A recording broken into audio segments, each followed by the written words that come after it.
The Johnson family, a black family full of hope and excitement, moved into what seemed like the perfect suburban neighborhood. Their new home sat in the quiet streets of Maplewood, a community that looked picture-perfect, with its well-kept lawns and kids riding bikes down tree-lined streets.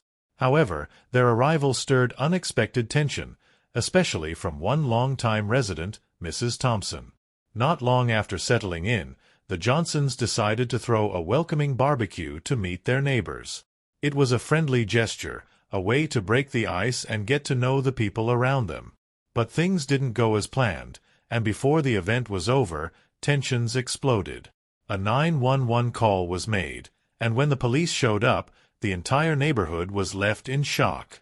What had happened at the barbecue that turned a friendly gathering into something much more serious? What was uncovered that day wasn't just a simple neighborhood disagreement. It became a moment of truth for everyone involved. But let's start from the beginning. The day was warm, with the sun shining down on the peaceful streets of Maplewood. The houses, mostly two-story with brick exteriors and white picket fences, looked straight out of a postcard. This was the kind of place where families enjoyed summer block parties, and neighbors waved to each other from their porches. From the outside, Maplewood seemed like an ideal place to live and raise a family.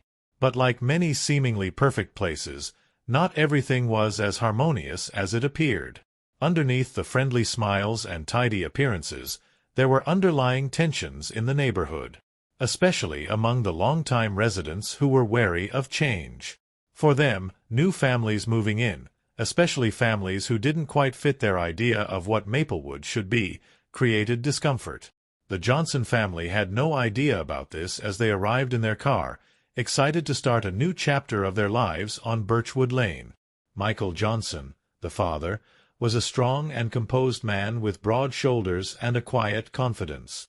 His deep brown skin and neatly trimmed beard gave him an air of authority. He had recently earned the title of police chief through years of hard work and dedication, and his family couldn't have been more proud.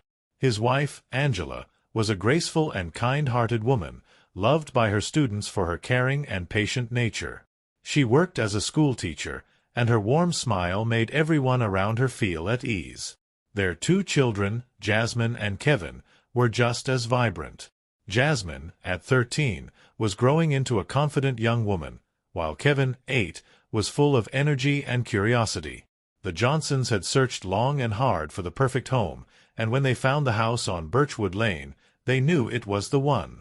It was a charming two-story home with a wide front porch and a large backyard where the kids could play. As they stepped out of the car, Angela took a deep breath, taking in the sight of their new home. "This is it," she said with excitement in her voice, her eyes sparkling. "Our fresh start." Michael wrapped his arm around her and smiled. "It's perfect. I can already see us making memories here." Meanwhile, Jasmine and Kevin were already racing toward the front door, eager to explore every inch of the house. As Michael and Angela followed their children inside, they felt a deep sense of pride and accomplishment. They had worked so hard to get to this point, and now they were ready to settle into their new lives. However, as they began unpacking their things and making the house their own, the Johnsons had no idea that not everyone in Maplewood was as excited about their arrival. Just across the street, in a house that was just as pristine as all the others, an elderly woman stood by her window, watching the newcomers with a critical eye. This was Mrs. Edith Thompson, a Maplewood resident for nearly 40 years. She prided herself on being the unofficial guardian of the neighborhood. At 72 years old, Mrs. Thompson was sharp and spry, always dressed neatly with her silver hair perfectly styled. On the outside, she appeared to be the picture of grace and politeness. She waved to neighbors, always with a smile, and made small talk about the weather or her garden. But underneath that well-mannered exterior, Mrs. Thompson harbored deep-seated prejudices. She held on to a strict belief of what Maplewood was supposed to be, an image of traditional values that didn't include families like the Johnsons. Mrs. Thompson had witnessed the gradual changes in the neighborhood over the years, as new families moved in. And to her dismay, many of these families didn't match her ideal vision of Maplewood. Now, as she stared out her window at the Johnson family unloading boxes and settling into their new home, a familiar feeling of resentment bubbled up inside her. "More of them," she muttered under her breath, her lips pressed into a thin, disapproving line. "Just what this neighborhood needs." She continued to watch as Michael and Angela helped their children with the move, her eyes cold and judgmental. Mrs. Thompson knew who Michael was. Everyone in Maplewood had heard about the new police chief. But that did little to soften her attitude. In her mind, the Johnsons were outsiders, and she was certain they didn't belong in her neighborhood. A few days later, Mrs. Thompson had her first encounter with the Johnsons. She was out walking her small, yappy terrier, Buttons, when she noticed Angela outside planting flowers in the front yard. Mrs. Thompson, ever the busybody, decided that it was her duty to introduce herself. She approached with a tight-lipped smile, her eyes still full of judgment, and spoke in a tone that was polite but distant. "Good morning," she said as she neared Angela. Mrs. Thompson called out to Angela with a voice that was clipped and formal, lacking warmth. Angela looked up from her gardening, wiping her hands on her gloves and smiling brightly. "Good morning," she greeted cheerfully. "You must be one of our neighbors. I'm Angela Johnson." Mrs. Thompson nodded stiffly, her tone equally distant. "Edith Thompson," she said curtly. "I've lived in this neighborhood for many years." Her introduction came off less like a friendly gesture and more like a declaration of her long-standing presence in the area. "It's lovely to meet you, Mrs. Thompson," Angela replied, maintaining her friendly tone despite the chilly reception. "We're really excited to be here. Everyone seems so friendly." Mrs. Thompson muttered a vague her eyes scanning Angela up and down with thinly veiled judgment. "It's certainly different now," she added, her words carrying an unmistakable edge.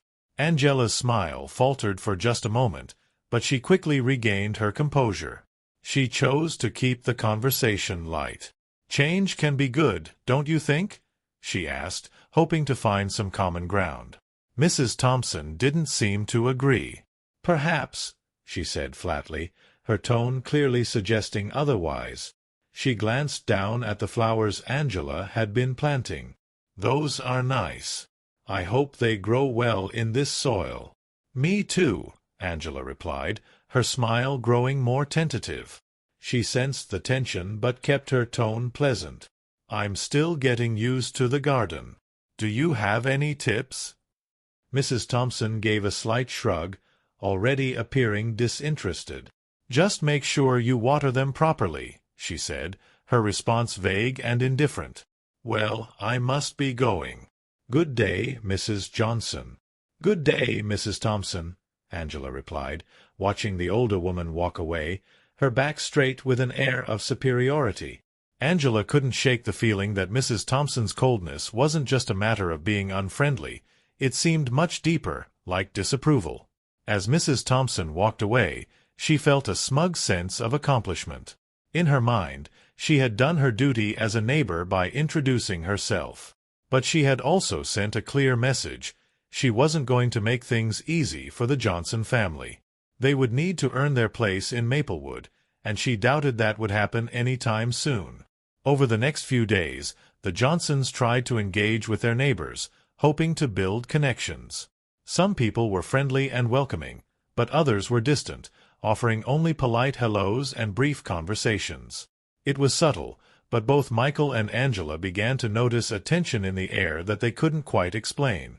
One afternoon, Michael decided to formally introduce himself to Mrs. Thompson.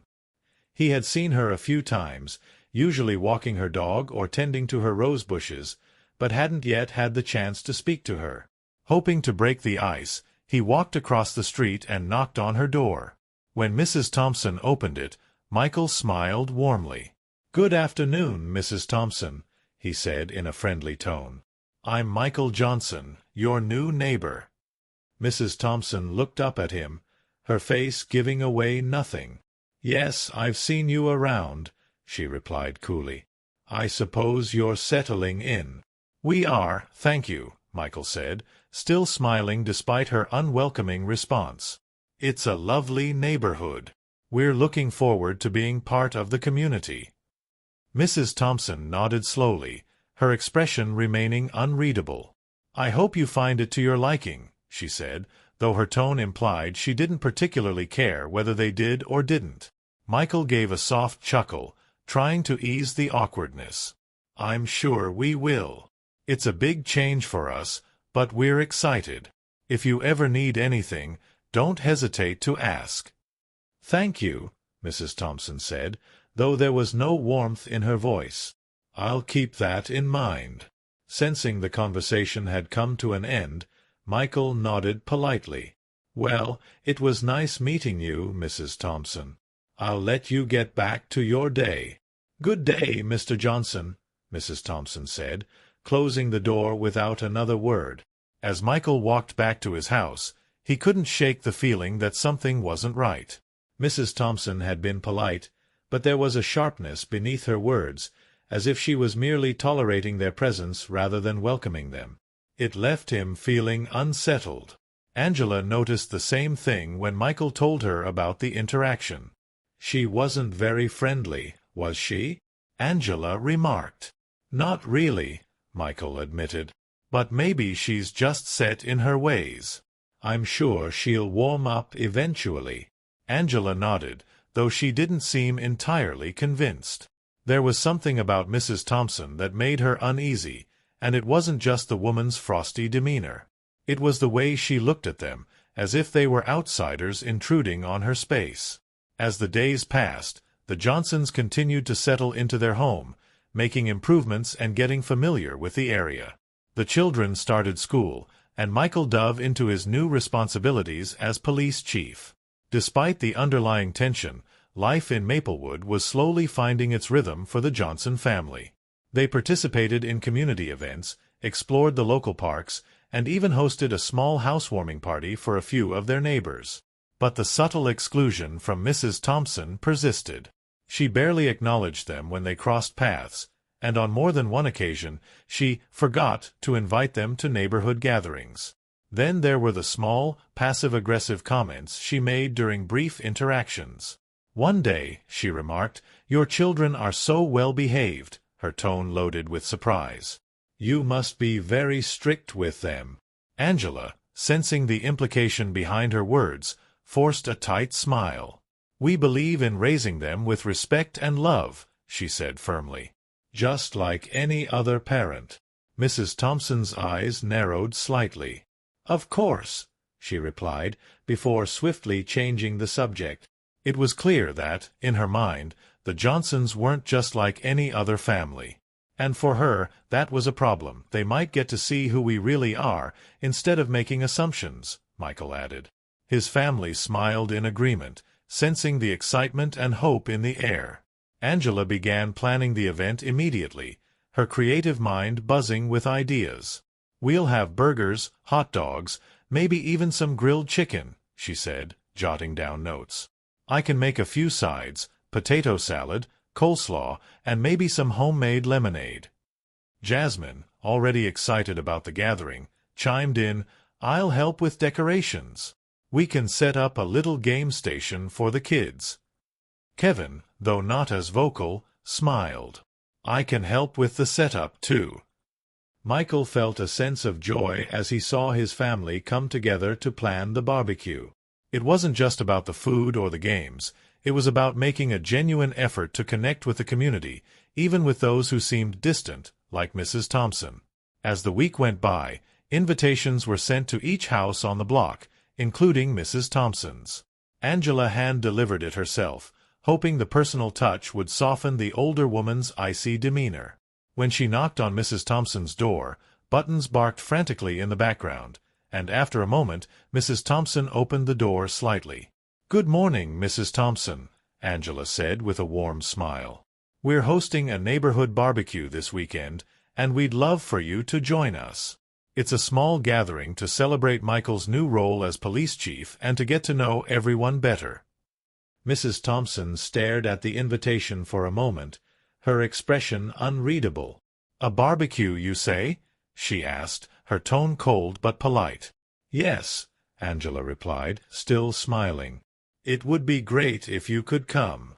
It'll be a fun, relaxed afternoon with good food and company." Mrs. Thompson's lips tightened slightly. "I'll think about it," she said, not making any promises. She took the invitation from Angela's hand and shut the door without another word. Angela sighed as she walked back to her house. It wasn't the enthusiastic response she had hoped for, but at least Mrs. Thompson didn't outright refuse. There was still a chance that she might come around. As Saturday approached, the Johnson family busied themselves with preparations. Jasmine hung colorful banners in the backyard, while Kevin helped set up chairs and tables. Angela marinated the meat, while Michael tested the grill to make sure everything was in working order. By noon, the smell of barbecue filled the air, and neighbors began to trickle in. Some came with smiles and brought dishes to share, while others arrived with a bit more hesitation. Despite the underlying tension that had lingered since their arrival, the Johnsons were determined to make everyone feel welcome.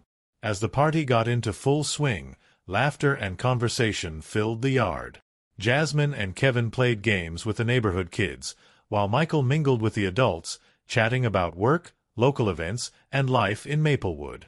Still, Angela kept an eye on the street, hoping to see Mrs. Thompson make an appearance. But as the hours went by, there was no sign of her. Angela tried not to let it bother her, focusing instead on the guests who were there and enjoying themselves. Just as the afternoon began to wind down, Angela spotted Mrs. Thompson at the edge of the yard, standing stiffly with Buttons at her side. She wasn't mingling with the others or even eating, but the fact that she had shown up at all was surprising. Angela quickly made her way over, determined to show her appreciation. "Mrs. Thompson, I'm so glad you could make it," she said, offering her warmest smile. Mrs. Thompson glanced around, her expression still as unreadable as ever. "I thought I'd stop by for a moment," she said flatly. "I see you've had quite the turnout." "Yes, we're really happy with how it's going," Angela replied, ignoring the lack of enthusiasm in Mrs. Thompson's voice. "Please, feel free to grab a plate and join us." But Mrs. Thompson didn't budge. "I won't stay long," she said, her gaze shifting toward the other neighbors who were chatting and laughing. "Just wanted to see what all the fuss was about." Angela's heart sank a little, but she didn't let it show. "Well, we're happy you came by," she said genuinely. "If you ever need anything, don't hesitate to ask." With that, Mrs. Thompson gave a curt nod and turned to leave, Buttons trotting beside her. She hadn't joined in, but she had come, if only for a few minutes, and that felt like a small victory to Angela. Later that evening, as the guests slowly filtered out and the Johnsons began cleaning up, Michael noticed Angela looking thoughtful. "What's on your mind?" he asked as he helped her clear the dishes. Angela shrugged, a small smile tugging at the corners of her lips. "I think we're starting to make progress, even with Mrs. Thompson. She actually showed up, even if it was just for a minute." Michael smiled and wrapped an arm around her shoulders. "That's something, right? Maybe she's warming up, little by little." "Maybe," Angela said, her tone hopeful. "Either way, I'm proud of us for making the effort. We're building something here, something good." As they stood together in the fading light, watching their kids chase each other around the yard, Angela knew that no matter what challenges lay ahead, they were in this together. The barbecue wasn't just a neighborhood event. It was a declaration that the Johnson family was here to stay, and they weren't going to let anyone or anything take away their sense of belonging. "Who doesn't love a good barbecue?" Angela had said, smiling as the Johnson family decided to host one in their new neighborhood. It felt like the perfect way to meet everyone and create a sense of community. Over the next few days, the entire family threw themselves into the planning. Angela crafted a diverse menu to cater to everyone's tastes, including traditional barbecue favorites like burgers, ribs, and a few vegetarian options for those who preferred something lighter. Michael focused on preparing the backyard, making sure the grill was spotless and ready for action, and setting up enough seating for everyone to be comfortable. "We should invite everyone personally," Michael suggested one evening as they worked on the guest list. "It'll show that we genuinely want them to come." Angela agreed wholeheartedly. "Definitely. I'll start with the neighbors we've already met, and we can make our way around the rest of the block." Their daughter Jasmine, always eager to help, volunteered to make the invitations. She spent an entire afternoon cutting out shapes and decorating them with bright, cheerful designs. She loved the idea of playing hostess and imagined how much fun it would be to have everyone gathered in their backyard, eating and laughing together. As the day of the barbecue drew closer, the Johnsons began making the rounds, knocking on doors to hand-deliver invitations to their neighbors. Most people responded politely, offering friendly smiles and promising to attend if they could. Some seemed genuinely excited about the event, while others were more reserved, giving non-committal answers that left the Johnsons uncertain of their intentions. When it came time to invite Mrs. Thompson, Angela decided she would take the lead. Despite the older woman's coldness, Angela believed in giving people the benefit of the doubt. She hoped that extending a kind gesture like this might thaw the ice between them. Angela and Jasmine walked together to Mrs. Thompson's house, with Jasmine proudly holding the colorful invitation she had decorated. They stood on Mrs. Thompson's porch for a moment, Angela taking a deep breath before ringing the doorbell. After a brief pause, the door creaked open, and Mrs. Thompson stood there, her expression as stern as ever. "Yes?" she said, her eyes narrowing slightly as she saw who was standing there. "Good afternoon, Mrs. Thompson," Angela began, her voice warm and inviting. "We wanted to invite you to a barbecue we're hosting this weekend. It's just a casual get-together, a chance to meet everyone and celebrate Michael's new role as police chief." Jasmine stepped forward, holding out the invitation with a bright smile. "We hope you can make it," she added sweetly. Mrs. Thompson glanced down at the invitation but didn't make any move to take it. "A barbecue, you say?" Her tone was cool and distant. "I'm not sure that's something I'd be interested in." Angela kept her smile, though she could feel the tension in the air. "We'd really love to have you there. It's just a simple neighborhood gathering. We thought it'd be nice to get to know everyone better." Mrs. Thompson's eyes flickered between Angela and Jasmine before she finally, begrudgingly, took the invitation. She didn't even glance at it. "I'll have to check my schedule," she said, her voice void of enthusiasm. "But I wouldn't count on me being there. I'm quite busy, you know." Angela nodded, keeping her composure despite the woman's clear lack of interest. "Of course. If you can make it, we'd love to see you. If not, we understand." Mrs. Thompson gave a curt nod before glancing down at Jasmine. "Children should be seen and not heard," she muttered as an afterthought, before turning on her heel and closing the door without another word. As they walked back to their house, Jasmine looked up at her mother, confusion written all over her face. "Mom, why doesn't Mrs. Thompson like us?" she asked softly. Angela sighed, placing an arm around her daughter's shoulders. "Some people are just stuck in their ways, sweetie. They don't always understand or accept new things. But that doesn't mean we shouldn't be kind and try to include them." Jasmine nodded, though she still didn't fully understand. "I hope she comes," she whispered. "So do I, Jasmine." "So do I," Angela replied, smiling softly. Later that evening, Angela recounted the encounter to Michael. He listened carefully, his face serious as he processed what had happened. After a moment he said, "She's not going to come. But that's not the point. We did the right thing by inviting her." "I know," Angela agreed, her voice tinged with frustration.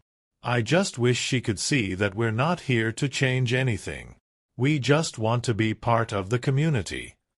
Michael wrapped his arms around her, offering comfort. "We'll keep being ourselves, Angela. That's all we can do. If she doesn't want to join us, that's her choice." Meanwhile, Mrs. Thompson found herself growing more agitated as the day of the barbecue approached. The very idea of the Johnson family hosting a neighborhood event felt like a personal affront. To her, they were outsiders who didn't belong in Maplewood, and she resented their attempts to fit in. The thought of them taking on a central role in the community only made her anger grow. Unable to contain her frustration, Mrs. Thompson began subtly planting seeds of doubt and fear among other long-time residents. She'd start with innocent comments, but they were always laced with darker undertones. "Did you hear about the barbecue the Johnsons are hosting?" she would ask, her voice dripping with disapproval. "I'm not sure what they're trying to prove, but it certainly seems ambitious." Little by little, she fanned the flames of unease in those who, like her, were uncomfortable with change. As Mrs. Thompson and her neighbor took their morning walk, she couldn't help but stir up more discontent. "It's quite a bold move, don't you think?" she said with a sharp tone. "I'm not sure they understand the kind of neighborhood this is. We've always kept things very traditional around here." The neighbor, an older woman who had lived in Maplewood for decades, nodded slowly. "It does seem a bit different. I'm not sure how I feel about it." Sensing the opening, Mrs. Thompson jumped in, eager to press her point. "Exactly. I mean, it's fine if they want to have a little get-together, but we've worked hard to keep this neighborhood a certain way. We should be careful not to let things change too much." Her words, though subtle, began to spread like whispers through the community. Where there had once been cautious friendliness toward the Johnsons, there now grew a sense of unease. Mrs. Thompson's remarks, tinged with warnings, planted doubts in the minds of her fellow long-time residents. Some began to wonder if the Johnsons were truly a good fit for Maplewood. Would they disrupt the carefully balanced harmony of their tight-knit community? As the day of the barbecue approached, Mrs. Thompson's resentment deepened. To her, the Johnsons represented everything she feared: change, difference, and a challenge to her perception of Maplewood. The idea of them winning over the neighborhood, becoming integrated into the community, filled her with dread. She couldn't stand the thought of them being accepted. Meanwhile, the Johnsons were busy with the final preparations for their event. The backyard was a vision of festivity. Tables and chairs were set up, a grill station was ready, and a buffet table was filled with a variety of dishes. Angela had truly outdone herself, preparing a spread that included burgers, hot dogs, grilled vegetables, salads, and an array of desserts. Michael stood by the grill, flipping burgers and checking the ribs, which had been cooking low and slow since dawn. Jasmine and Kevin were busy setting up a game area for the kids, with bean bags and a small inflatable pool for the younger ones. The atmosphere was light, filled with excitement and anticipation for what was sure to be a memorable day. As the first guests arrived, the Johnsons greeted them warmly, offering drinks and encouraging everyone to make themselves at home. Some neighbors brought dishes to share, complimenting the setup and making small talk with Michael and Angela. Slowly, people began to relax and enjoy the atmosphere, chatting, laughing, and mingling with one another. However, for every neighbor who attended, there were others who stayed away, influenced by Mrs. Thompson's whispered warnings. Some claimed prior commitments, while others simply didn't show up at all, leaving their absence unexplained. The Johnsons couldn't help but notice the missing faces, but they didn't let it dampen their spirits. They were determined to make the best of the day and enjoy the company of those who had come. True to her word, Mrs. Thompson did not attend the barbecue. Instead, she watched the entire event unfold from the safety of her living room, her sharp eyes peering out from behind the lace curtains. Her expression soured as she saw the diverse mix of people gathered in the Johnsons' backyard. Young families, old couples, black and white, children running and playing. It was a sight that only deepened her resentment. The laughter, the music, the smell of grilling food, all of it grated on her nerves. To her, the Johnsons were an unwanted change, and it pained her to see her neighbors embracing them, even if only some of them. How could they overlook the differences? How could they welcome the Johnsons so easily? In Mrs. Thompson's mind, it was a betrayal of everything Maplewood stood for. As the hours passed, her frustration grew. She paced her living room, glancing out the window periodically, each glance fueling her bitterness. The noise of the barbecue, the cheerful clinking of glasses, the children's joyful screams, was a constant reminder that things were changing, and she felt powerless to stop it. She wanted nothing more than for the barbecue to end, for the neighborhood to return to its quiet, familiar routine. But the party continued, the Johnsons' warmth and hospitality filling the air, completely unaware of the storm brewing inside Mrs. Thompson's heart. By the time the sun began to set, the barbecue was winding down. Michael and Angela stood together, watching their guests enjoy the fading evening. Despite the smaller turnout, they felt proud of what they had accomplished. They had set out to bring their neighbors together, and even if not everyone had attended, those who did had left smiling and content. "We did it," Angela said softly, leaning her head on Michael's shoulder. "Yeah, we did," Michael replied, wrapping his arm around her. "And I think we made some new friends today." Jasmine and Kevin, tired but happy, joined their parents. "Can we do this again next year?" Jasmine asked, her eyes bright with excitement. Michael chuckled. "We'll see. Let's see how your mom feels after all the cleanup."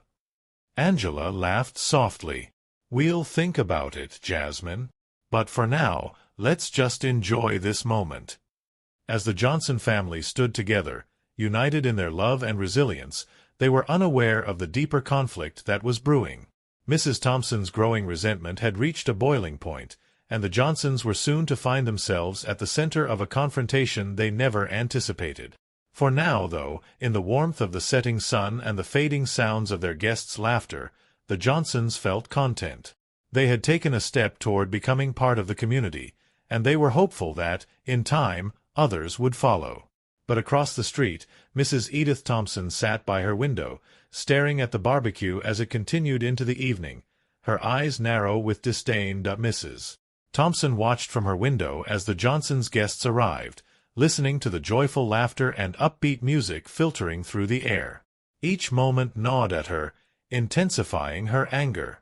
To her, the Johnsons were intruders, and the fact that they were being accepted by some of the neighbors filled her with fury. She crossed her arms tightly and tapped her foot impatiently against the floor. How could they be so brazen?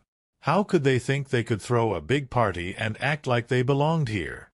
The thought of them feeling comfortable in her neighborhood made her blood boil. Unable to stand it any longer, Mrs. Thompson grabbed her phone, her hand trembling as she dialed 911. Her heart raced with anticipation as the line rang. 911, what's your emergency? The dispatcher's voice was calm and professional. Mrs. Thompson took a deep breath, then spoke, her voice dripping with false concern. "Yes, hello, I'd like to report a disturbance. There's a lot of noise coming from my neighbor's house. It's been going on for hours, and I'm worried something might be wrong." The dispatcher asked a few routine questions, and Mrs. Thompson carefully crafted her responses, painting the picture she wanted the police to see. She described loud music, shouting, and what she called suspicious behavior, adding a hint of possible illegal activity. In a whispered tone, as if to drive her point home, she added, "They're new to the neighborhood. I don't know who all these people are, and I'm concerned for our safety." The dispatcher assured her that officers would be sent to check it out and ended the call. Mrs. Thompson hung up, feeling a twisted sense of satisfaction. In her mind, she had done the right thing. She had taken action to protect her neighborhood from these unwanted outsiders. She had no doubt that the police would come and take care of the situation. Returning to her spot by the window, she kept her eyes locked on the Johnsons' house, anticipating the moment the police would arrive. She could already picture it. The flashing lights, the stunned looks on the faces of the Johnsons and their guests, the officers shutting everything down. It would be the perfect moment of vindication. Meanwhile, in the Johnsons' backyard, the atmosphere was warm and relaxed. The barbecue had been a success, and Michael and Angela were enjoying the evening with their guests.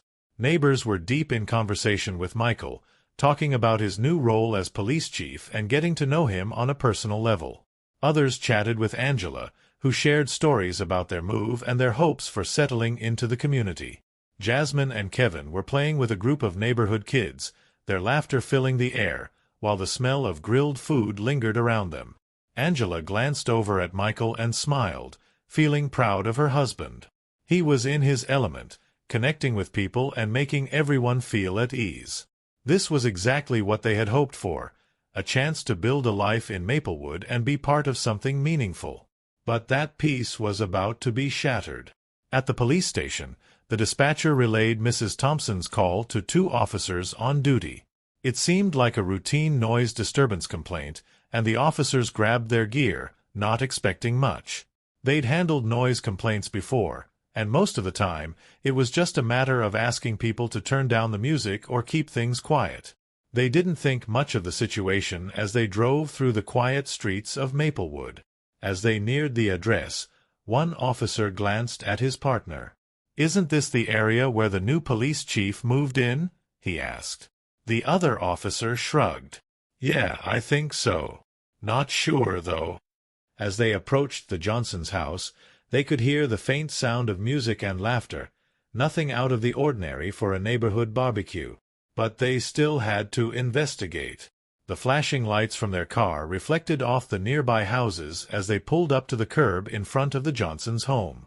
Inside her house, Mrs. Thompson's heart raced with anticipation as she saw the police car arrive.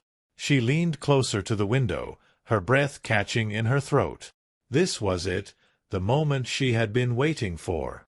She could almost see it, the police walking into the backyard, shutting down the party, and the look of embarrassment and shock on the Johnsons' faces. This was how things were supposed to go. The Johnsons didn't belong here, and now they would learn their place. In the backyard, Michael noticed the 2 officers walking toward them. The mood shifted instantly. The lively laughter and conversation died down as guests realized the police had arrived. Angela looked at Michael, her eyes full of confusion and concern. "What's going on?" she asked quietly. Michael, though calm, was equally puzzled. He excused himself from the conversation he was having with a neighbor and walked toward the officers, a friendly but concerned expression on his face. As he approached, one of the officers recognized him immediately and stopped short, surprise flickering across his face. "Chief Johnson?" the officer asked, his tone suddenly shifting from professional to uncertain. Michael smiled slightly, though he could tell something wasn't right. "That's me," he said, his voice calm but firm. "What seems to be the problem, officers?" The second officer, realizing the situation, exchanged a glance with his partner. "We received a complaint about a disturbance in the area. Someone reported loud music and, suspicious behavior." Michael's smile faded slightly as he understood what was happening. He glanced around at his peaceful backyard, neighbors chatting, kids playing, nothing remotely close to a disturbance. "Well, as you can see, we're just having a barbecue with some neighbors. Nothing out of the ordinary." The officers, clearly uncomfortable now, nodded in agreement. "Yeah, we can see that," one of them said, scratching his head awkwardly. "Looks like everything's fine here." "Sorry to bother you, Chief." "No problem," Michael replied, though there was a hint of frustration in his voice. "Just doing your job." The officers exchanged another glance, then quickly made their way back to the car, turning off their flashing lights. Mrs. Thompson, still watching from her window, was dumbfounded. She had expected a scene, some kind of confrontation, but instead the officers simply left. There was no chaos, no dramatic shutdown. Her plan had failed. In the Johnsons' backyard, the mood began to lift again as the guests realized that the situation had been resolved. Michael returned to Angela's side, giving her a reassuring smile. "It's all fine," he said softly. "Just a misunderstanding." Angela nodded, though the encounter had left her shaken. She knew this was no accident. Someone had tried to stir up trouble for them, and it wasn't hard to guess who. But as they stood together, watching their guests slowly return to their conversations, Michael squeezed her hand. "We belong here," he said quietly, his voice filled with determination. and no one can take that away from us." Angela smiled, nodding in agreement. Despite the setback, they weren't going anywhere. This was their home now, and they would continue to build the life they wanted, no matter who tried to stand in their way, who had crossed the line. Mrs. Thompson's face flushed with frustration, and her hands clenched into fists. She had expected this to go differently. She had hoped the police would intervene and make it clear that the Johnsons didn't belong, that they couldn't just move in and act like they owned the place. But instead, the officers had left quietly, without even issuing a warning. No confrontation, no scene. Her plan had completely unraveled. Back in the Johnsons' backyard, the mood was trying to recover, but the tension from the police visit still lingered like a thick cloud. Michael stood there, his arms around Angela, keeping his composure despite the knot of anger tightening in his chest.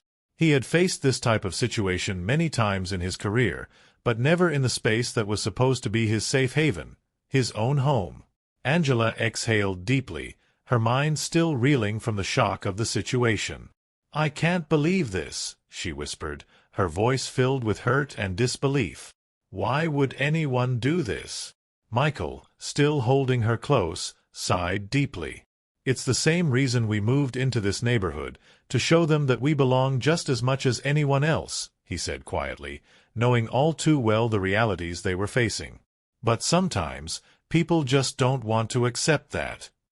He glanced over at Jasmine and Kevin, their innocent faces filled with questions, and his heart ached.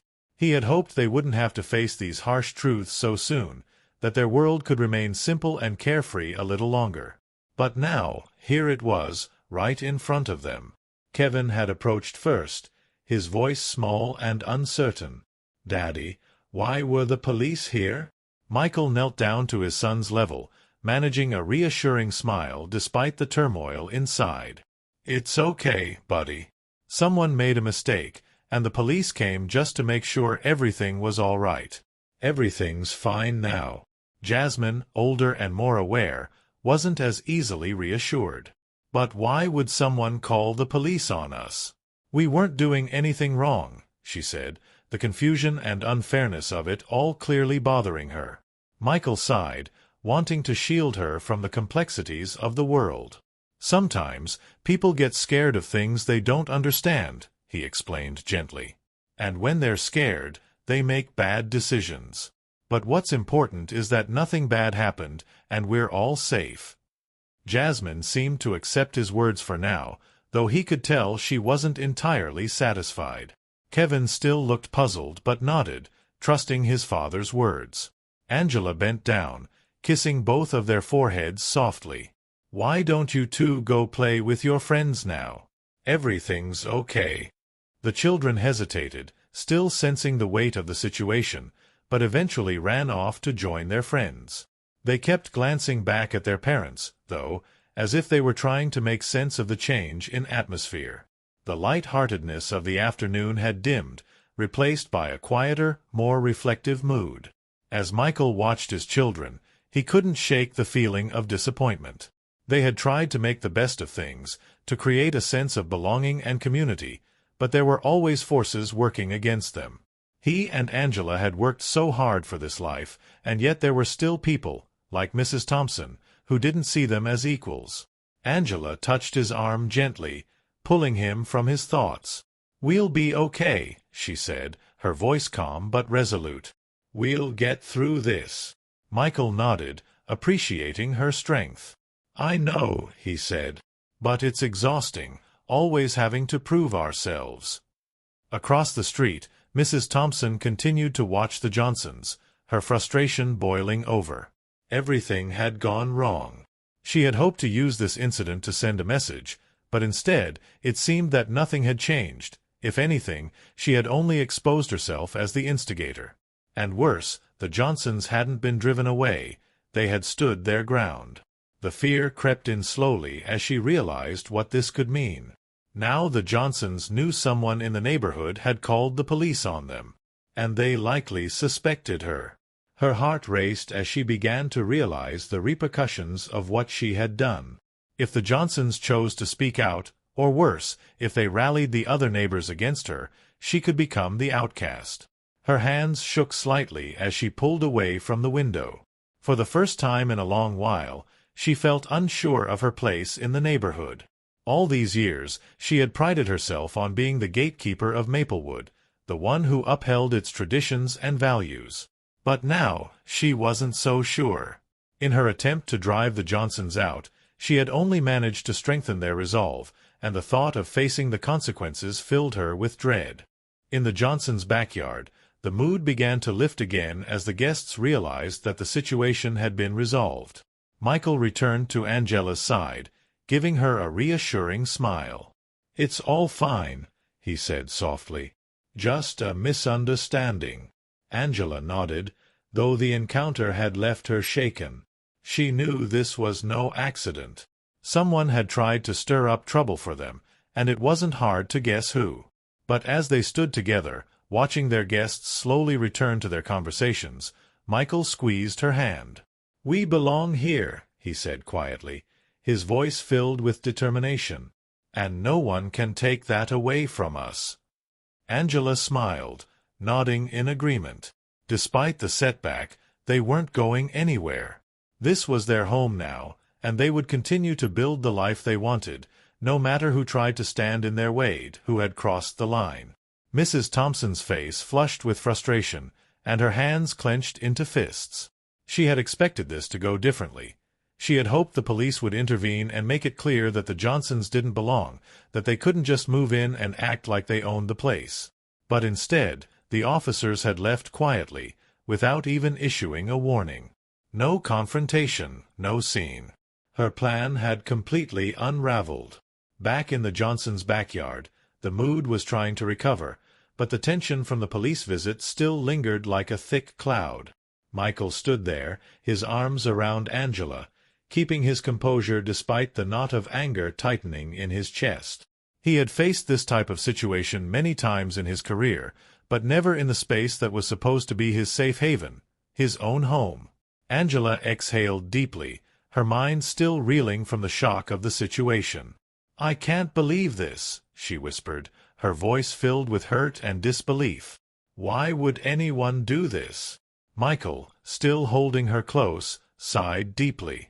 "It's the same reason we moved into this neighborhood, to show them that we belong just as much as anyone else," he said quietly, knowing all too well the realities they were facing.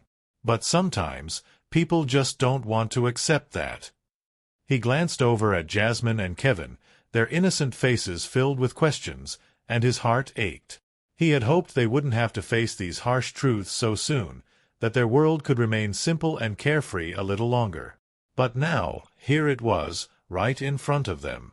Kevin had approached first, his voice small and uncertain. "Daddy, why were the police here?" Michael knelt down to his son's level, managing a reassuring smile despite the turmoil inside. "It's okay, buddy. Someone made a mistake, and the police came just to make sure everything was all right.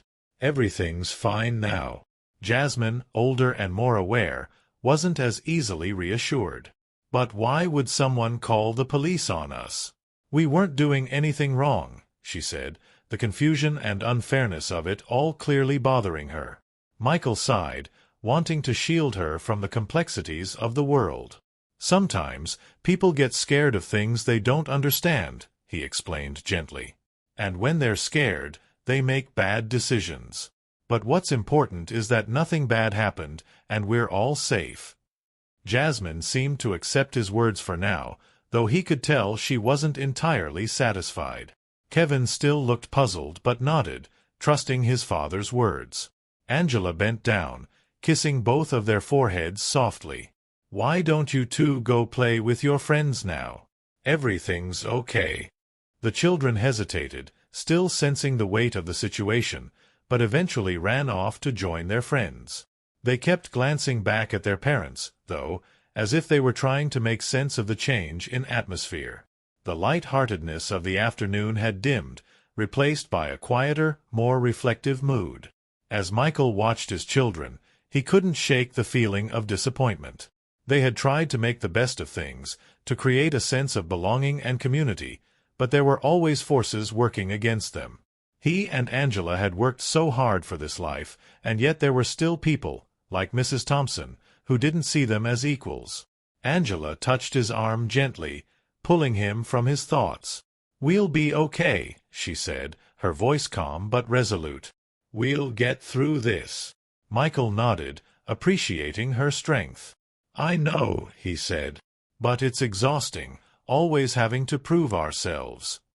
Across the street, Mrs. Thompson continued to watch the Johnsons, her frustration boiling over. Everything had gone wrong. She had hoped to use this incident to send a message, but instead it seemed that nothing had changed. If anything, she had only exposed herself as the instigator. And worse, the Johnsons hadn't been driven away, they had stood their ground. The fear crept in slowly as she realized what this could mean. Now the Johnsons knew someone in the neighborhood had called the police on them, and they likely suspected her. Her heart raced as she began to realize the repercussions of what she had done. If the Johnsons chose to speak out, or worse, if they rallied the other neighbors against her, she could become the outcast. Her hands shook slightly as she pulled away from the window. For the first time in a long while, she felt unsure of her place in the neighborhood. All these years, she had prided herself on being the gatekeeper of Maplewood, the one who upheld its traditions and values. But now, she wasn't so sure. In her attempt to drive the Johnsons out, she had only managed to strengthen their resolve, and the thought of facing the consequences filled her with dread. The evening came to a close, and one by one, the Johnsons' guests began to say their goodbyes, thanking Michael and Angela for a wonderful barbecue. Though the police visit had cast a shadow over the day, there was still a sense of warmth and connection among those who had come. As the last guest left, Michael and Angela stood together in the backyard, the sky now painted with the colors of the setting sun. Despite everything that had happened, they held on to a quiet sense of pride. They had done nothing wrong. They had faced the challenge with grace, and they hadn't let it ruin their day. "We'll be all right," Michael said, his arm around Angela. "This is just the beginning." Angela nodded, leaning her head against his shoulder. "Yes, it is. And we'll keep going, no matter what comes our way." They stood there for a moment, taking in the quiet of the evening, knowing that challenges still lay ahead, but feeling stronger as a family and as part of the community, and others were people Michael and Angela hadn't met before. As the seats began to fill, there was a mix of curiosity, caution, and even some apprehension among the crowd. This wasn't just a regular neighborhood gathering. Everyone knew the real reason they were here. Beneath the surface, tensions simmered, and the Johnsons hoped this meeting would provide a path toward healing and understanding. Mrs. Thompson, however, had not shown up. As Michael scanned the room, he noted her absence. It didn't surprise him, but it still bothered him. He knew she was the source of much of the unease in the neighborhood, and without her willingness to participate in the dialogue, real progress would be harder to achieve. Angela stood next to Michael at the front of the room, her hands clasped together, eyes scanning the crowd. "We're doing the right thing," she whispered to him. "This is how we build something better." Michael nodded, grateful for her constant optimism. "You're right," he replied quietly. "We have to at least try." As the last few neighbors settled into their seats, Michael stepped up to the podium. He cleared his throat and began speaking, his voice steady but filled with sincerity. "Thank you all for coming tonight," he started, looking out over the room. "I know that recent events have stirred up some feelings in our community, and I wanted to take this opportunity for us to come together and address them. My family and I moved to Maplewood because we believed it was a place where we could build a life and be part of something special. We still believe that. But in the short time we've been here, we've also realized there are challenges, and those challenges need to be faced head-on." A murmur rippled through the crowd as some neighbors nodded in agreement, while others shifted uncomfortably in their seats. Michael could sense the unease, but he pressed on. "I want to be clear. We are not here to change this neighborhood or disrupt the traditions that many of you hold dear," Michael continued. "We're here because we want to be part of those traditions." We want to contribute to the community in positive ways. But that can only happen if we're willing to have honest conversations about the things that divide us. Angela, standing just behind Michael, smiled as she watched him speak. His calm, measured approach was having the desired effect. People were listening, really listening, and she could see the small changes in their expressions, hesitation giving way to reflection. One of the neighbors, Mr. Riley, a middle-aged man who had lived in Maplewood for years, stood up. "Chief Johnson," he said, his voice carrying across the room, "I appreciate what you're saying, and I'm glad we're having this conversation. But some of us feel like the neighborhood has been changing too quickly, and not everyone's comfortable with that. It's not about you personally. It's about everything that's been happening." Michael nodded thoughtfully, understanding the concern. "I hear you, Mr. Riley," he replied. "Change can be difficult, especially when it feels like it's happening fast. But change doesn't have to mean losing what makes this place special. In fact, it can strengthen the values we all care about if we let it." Mrs. Wilson, sitting in the front row, raised her hand to speak.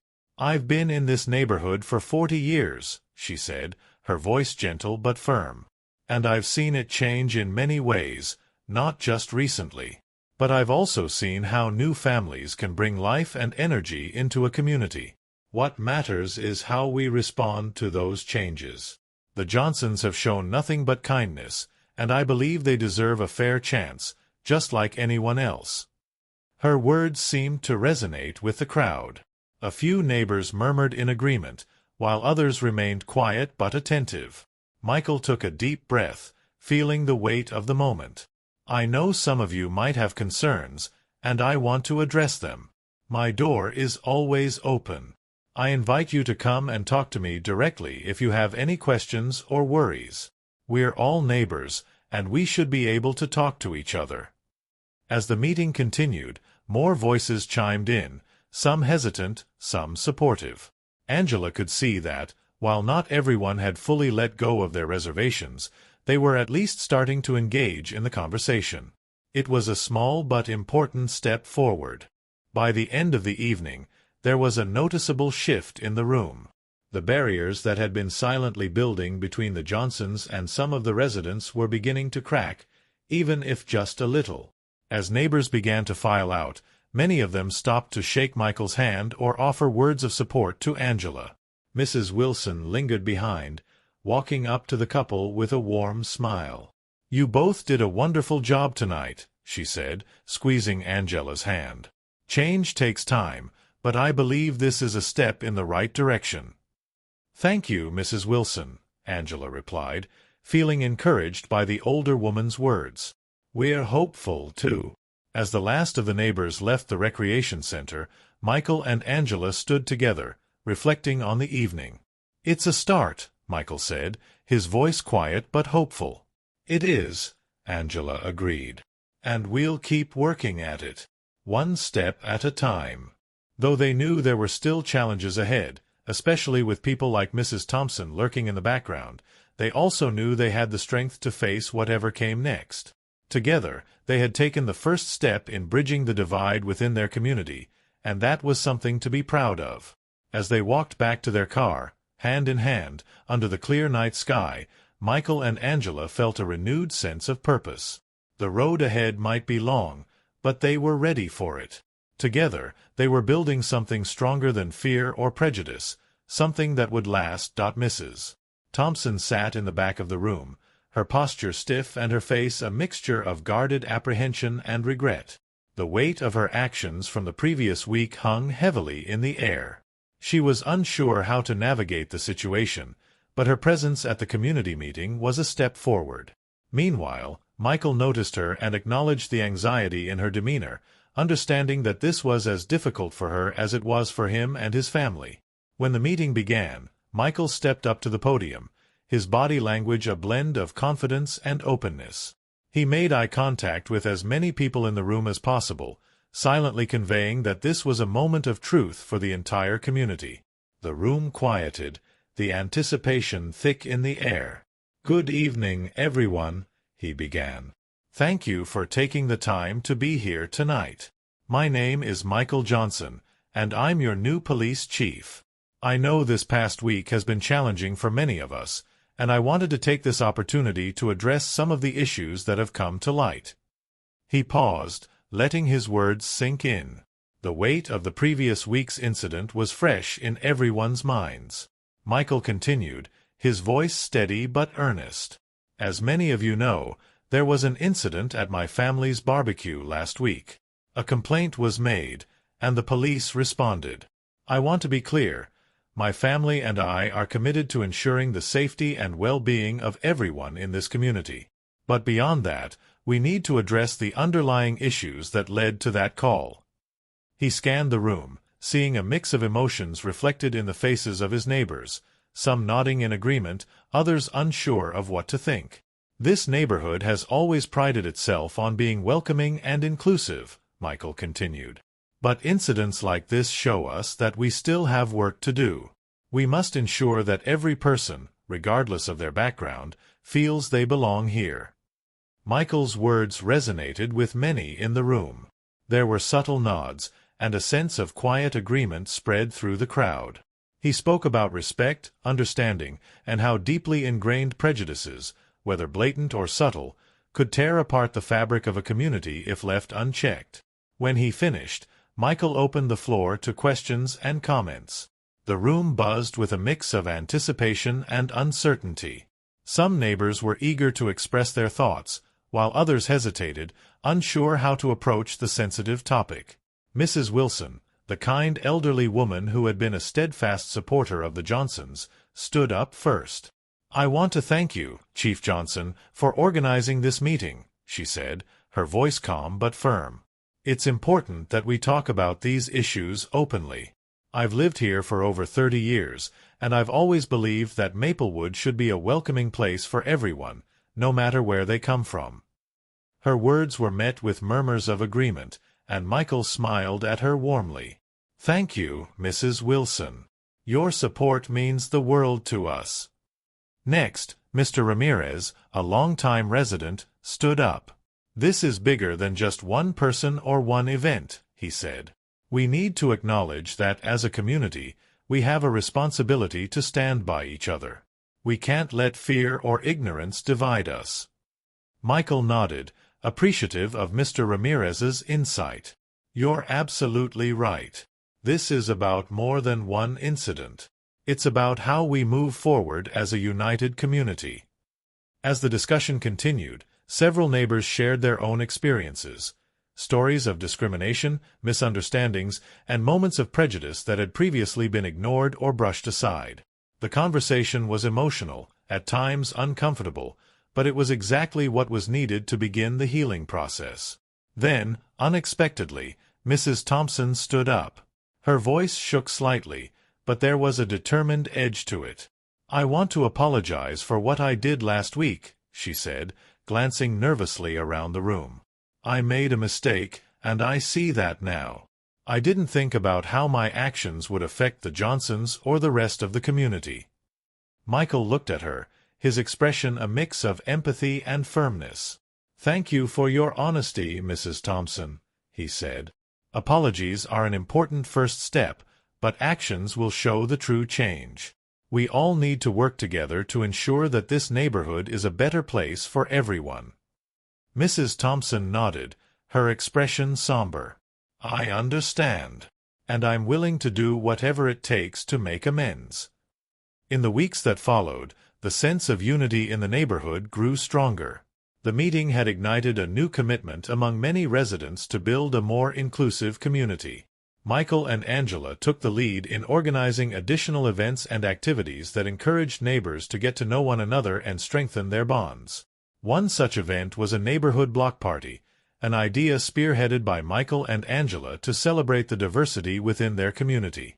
The party featured food from different cultures, music, and games for the kids, a chance for everyone to come together in a relaxed, fun environment. The block party was a huge success.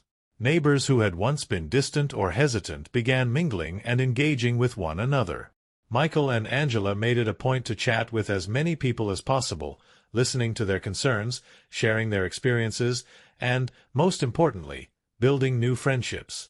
Even Mrs. Thompson, who had been initially reluctant, attended the block party. She was greeted with polite but cautious interactions from the other neighbors. Michael and Angela approached her warmly, determined to extend the olive branch.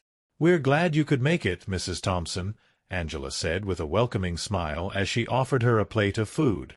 "I hope you're enjoying the event." Mrs. Thompson accepted the plate, her expression softening. "Thank you, Angela. I appreciate the invitation. I'm trying to understand and be a better part of this community." Michael smiled and nodded. "That's all we can ask for. It's a step in the right direction." As the evening wore on, the mood of the block party reflected a newfound sense of camaraderie. While the neighborhood still had its challenges, there was a shared understanding that change was happening, and for the better. For Michael, Angela, and their family, it was a validation of everything they had hoped for when they first moved to Maplewood. A sense of belonging, of being part of something larger, and of helping to shape a community that embraced everyone. It wasn't perfect, but it was progress. And for now, that was enough, and Angela walked through the park, smiling as they saw the fruits of their labor, both literal and metaphorical. The community garden had not only brought fresh produce but had also cultivated something even more precious, a renewed sense of togetherness. Neighbors who had once been distant or hesitant were now sharing stories, laughing, and working side by side. Jasmine and Kevin ran through the festival, excitedly dragging their friends to the different booths. They were proud of their contributions to the garden and eager to show off the vegetables they had helped plant. The Johnsons could see how much their children had grown, not just physically, but in their understanding of what it meant to be part of a community. Their friendships with kids from different backgrounds were a reflection of the progress the neighborhood had made. At one of the booths, Mrs. Thompson was selling homemade jams she had prepared using berries from the garden. Her transformation from a wary, resentful neighbor to an active, contributing member of the community was remarkable. She greeted people with warmth, smiling as children and adults alike complimented her jams. It was clear she had found peace in her role, and the weight of her past mistakes seemed to have lifted. She even waved at Michael and Angela as they passed by, and they waved back, grateful for the change in her attitude. The day continued with a variety of activities. Cooking demonstrations using produce from the garden, local artisans showcasing their crafts, and even a storytelling corner where neighbors shared tales from their lives in the community. There was a sense of celebration in the air, not just for the harvest, but for the journey the neighborhood had taken together. As the evening approached, Michael took the stage to address the crowd, Angela standing proudly by his side. He tapped the microphone, smiling as the crowd's chatter quieted. "Good evening, everyone," he began. "Today, we're not just celebrating the harvest from our garden.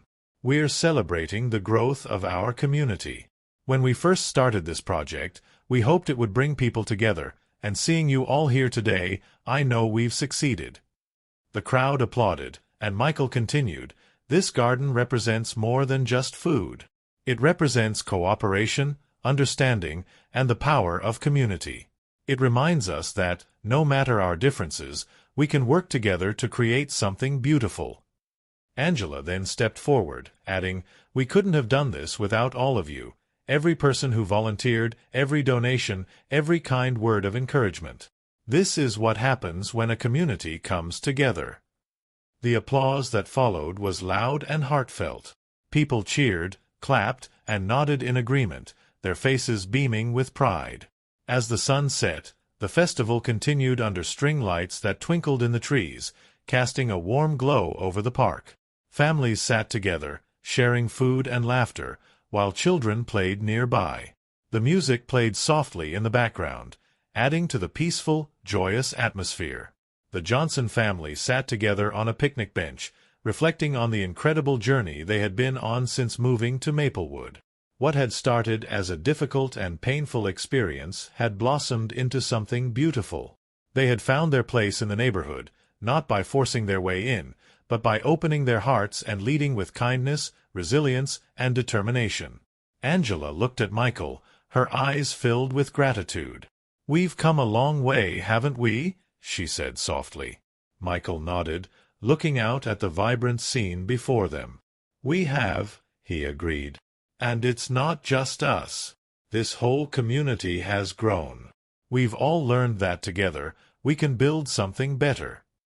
Jasmine and Kevin ran over to them, breathless from excitement.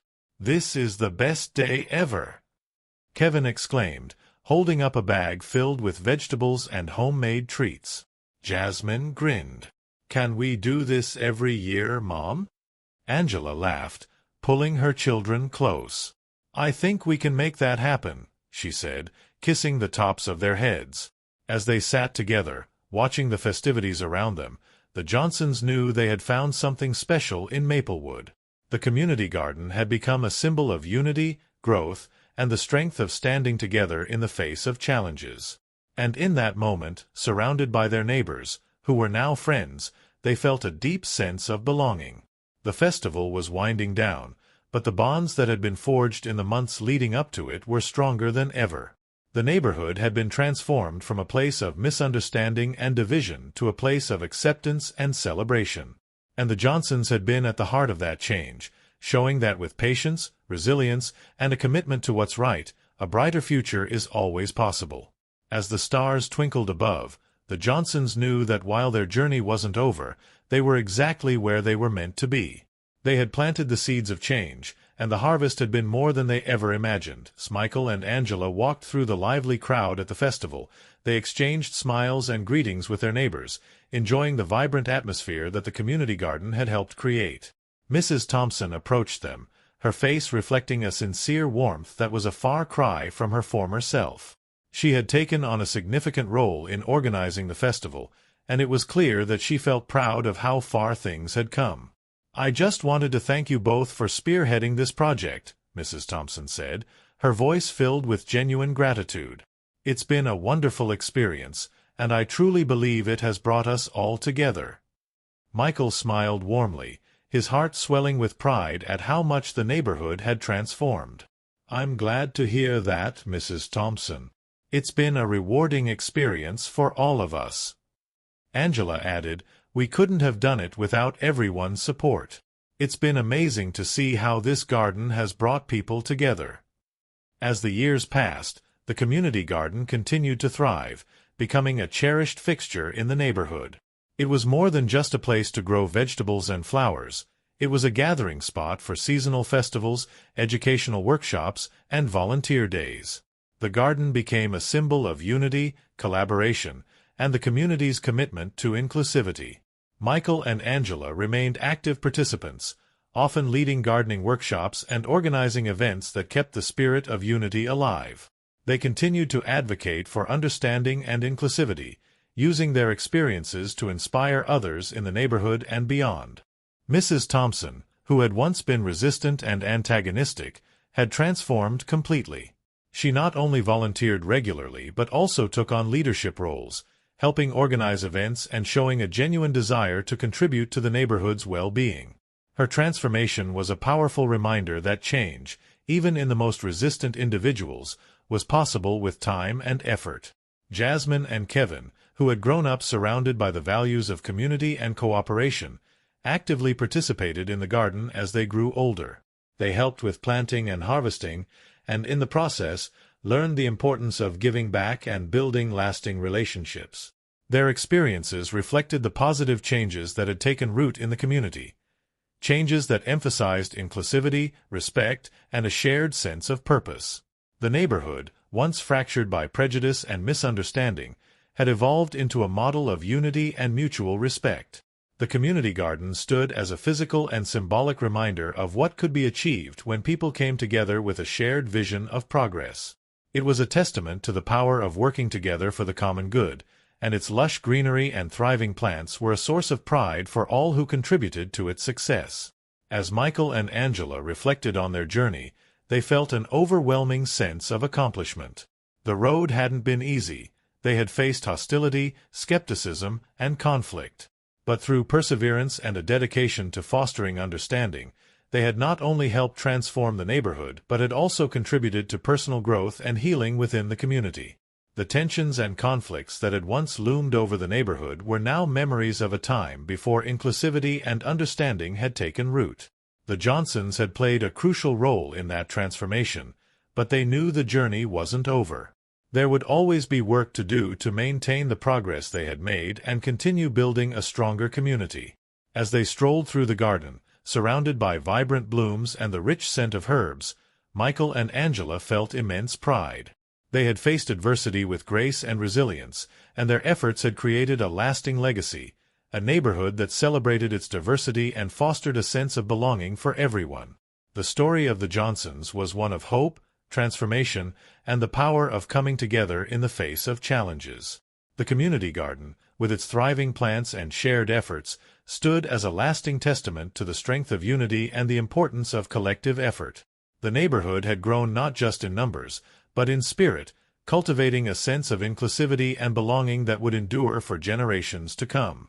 The seeds of change that Michael and Angela had sown had blossomed into a vibrant, flourishing community where everyone had a place and a voice. What would you have done in Michael and Angela's situation? Would you have responded with grace and unity when faced with such unexpected hostility, or would you have hesitated? If you found this story of community resilience and reconciliation impactful, please consider subscribing to my channel. I put a lot of effort into crafting these meaningful narratives, and your support truly means the world to me.